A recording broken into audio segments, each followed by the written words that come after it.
വിദേശ test മത്സരങ്ങളിലെ batting പ്രകടനങ്ങളുടെ കാര്യത്തിൽ Indian ഇതിഹാസം സച്ചിൻ ടെണ്ടുൽക്കറേക്കാൾ മികച്ച താരം വിരാട് കോഹ്ലിയാണെന്ന് ദക്ഷിണാഫ്രിക്കൻ മുൻ നായകൻ എബി ഡിവില്ലിയേഴ്സ് അഭിപ്രായപ്പെട്ടു. തന്റെ യൂട്യൂബ് ചാനലിൽ സംസാരിക്കവെയാണ് അദ്ദേഹം ഇക്കാര്യം വ്യക്തമാക്കിയത്. വിദേശത്തെ ബൗൺസുള്ള പിച്ചുകളിൽ ഏഷ്യൻ ബാറ്റർമാർക്കും തിളങ്ങാൻ സാധിക്കുമെന്ന് ആദ്യം തെളിയിച്ചത് സച്ചിനാണ്. എന്നാൽ ആ വിശ്വാസത്തെ അടുത്ത തലത്തിലേക്ക് ഉയർത്തിയത് വിരാട് കോഹ്ലിയാണെന്ന് ഡിവില്ലിയേഴ്സ് പറഞ്ഞു. സച്ചിൻ തുടങ്ങിവെച്ച വഴിയിലൂടെ സഞ്ചരിച്ച് കോഹ്ലി ഇന്ത്യൻ ടീമിന്റെ വിദേശ മത്സരങ്ങളിലെ പ്രകടന നിലവാരം ഉയർത്തുകയായിരുന്നു. കണക്കുകൾ പരിശോധിച്ചാൽ 200 ടെസ്റ്റ് മത്സരങ്ങളിൽ നിന്നായി 10,521 റൺസ് നേടിയ സച്ചിനാണ് റൺവേട്ടയിൽ മുന്നിൽ. ഇതിൽ 55% റൺസും വിദേശ മണ്ണിലായിരുന്നു.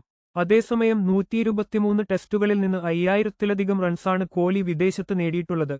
കണക്കുകൾക്കപ്പുറം വിദേശ ടെസ്റ്റ് പരമ്പരകളിൽ വിജയിക്കുന്ന ഒരു ടീമായി ഇന്ത്യയെ മാറ്റിയെടുക്കാൻ കോഹ്ലിയുടെ നേതൃത്വത്തിന് സാധിച്ചുവെന്നും ഡിവില്ലിയേഴ്സ് കൂട്ടിച്ചേർത്തു. ഇത്തരം വാർത്തകൾ ഉടൻ അറിയാൻ ഞങ്ങളുടെ ചാനൽ സബ്സ്ക്രൈബ് ചെയ്യൂ.